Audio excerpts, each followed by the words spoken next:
वक्फ संशोधन बिल को लेकर मुसलमानों का विरोध प्रदर्शन फिलहाल थमने का नाम नहीं ले रहा है।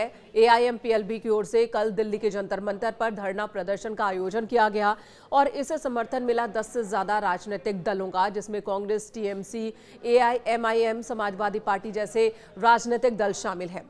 ओवैसी भी धरना प्रदर्शन के दौरान दिखे और उन्होंने खुलकर चुनौती दी है कि वक्फ संशोधन बिल के जरिए मुसलमानों की जमीन पर हड़प नहीं होने देंगे। और वहीं अब बीजेपी नेताओं का कहना है कि मुसलमानों को भड़काने की ये कोशिश हो रही है। एआईएमपीएलबी के लोग समाज को बांटने की साजिश रच रहे हैं और वक्फ संशोधन बिल के नाम पर लोगों को गुमराह किया जा रहा है, मुसलमानों को गुमराह किया जा रहा है। इसी बीच एक बड़ा बयान आया समाजवादी पार्टी के सांसद धर्मेंद्र यादव का, जिन्होंने साफ साफ कहा कि वक्फ संशोधन बिल वो पास नहीं होने देंगे। भले ही इसके लिए संसद भी न चलने दिया जाए, लेकिन ये बिल पास नहीं होने देंगे। इतने आवाम के बीच देश की मीडिया के सामने एक बार फिर आदरणीय अखिलेश यादव जी की ओर से आपको यकीन दिलाते हुए, चाहे जितनी कुर्बानी देनी पड़ेगी, चाहे जितना संघर्ष करना पड़ेगा, चाहे जितनी लड़ाई लड़नी पड़ेगी, लेकिन उसको लड़ते हुए हम अपने मुसलमान भाइयों की वक्फ की जमीनों को सरकार के हवाले नहीं होने देंगे। ये आपको यकीन, विश्वास और भरोसा दिलाते हुए एक बार फिर सबका शुक्रिया अदा करते हुए अपनी बात को विराम देता हूँ। जय हिंद, जय भारत, जय समाजवाद।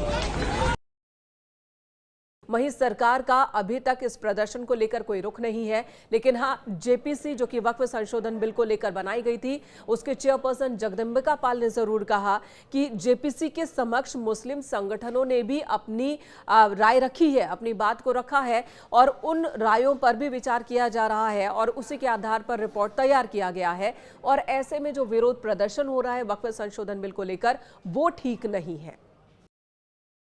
की है कि भारत के मुसलमानों से उनकी सियासी और मजहबी शनाख्त को छीन लिया जाए। मैं आपको छीनना, इवैक्यू प्रॉपर्टीज को छीन लेना, ये मकसद नरेंद्र मोदी की हुकूमत का है। और हम कॉशन कर रहे हैं चंद्रबाबू नायडू को, हमारे पासवान साहब को और नीतीश कुमार तक कायम रहेगी अगर आप इस वक्त, नाजुक वक्त में इस बिल की तायीद करेंगे तो आपको मुसलमान कभी नहीं माफ़ करेगा, क्योंकि आपकी तायीद की वजह से ये बिल कानून बनेगा। इसलिए हम उनसे भी कह रहे हैं कि आप इस गैर अनकॉन्स्टिट्यूशनल बिल की तायीद मत करिए। मुस्लिम पर्सनल लॉ बोर्ड की विरोध प्रदर्शन में सांसद धर्मेंद्र यादव भी पहुंचे हैं। क्या अखिलेश यादव जी का संदेश लेकर आप आए थे? बिल्कुल, आदरणीय अखिलेश यादव जी का संदेश है। इस बिल के इंट्रोडक्शन से लेके अब तक लगातार हम लोग पुरजोर विरोध पर हैं और जहां तक ये बिल जाएगा वहां तक विरोध करेंगे।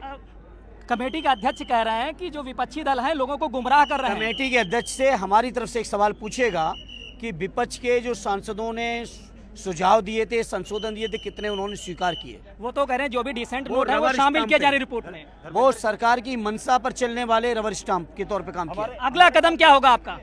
हम लोग हर स्तर पर विरोध करेंगे। ये भी कहा जा रहा है कि जो गरीब मुसलमान हैं, अनाथ बच्चे हैं, विधवा महिलाएं हैं, उनको इस बिल से फायदा होगा। सरकार के पास बहुत बजट है, दुनिया की तीसरी इकोनॉमी बन गई है। जिनको फायदा देना चाहते हैं सरकार के बजट से दें, लाएं, संसद में प्रस्ताव हम लोग पास करेंगे। लेकिन आपके पास इतने नंबर नहीं है, सदन में कैसे रोकेंगे? बिल्कुल बिल्कुल रोकेंगे और रोकना पड़ेगा। आंध्रा वालों को रोकना पड़ेगा, बिहार वालों को भी, और नहीं रोकेंगे तो मुसलमान भाई जवाब भी देंगे उनको। शुक्रिया हमसे बात करने के लिए। ये थे हमारे साथ सपा सांसद धर्मेंद्र यादव। वीडियो जर्नलिस्ट सोनू मंडल के साथ संदीप पांडे, न्यूज 18 दिल्ली।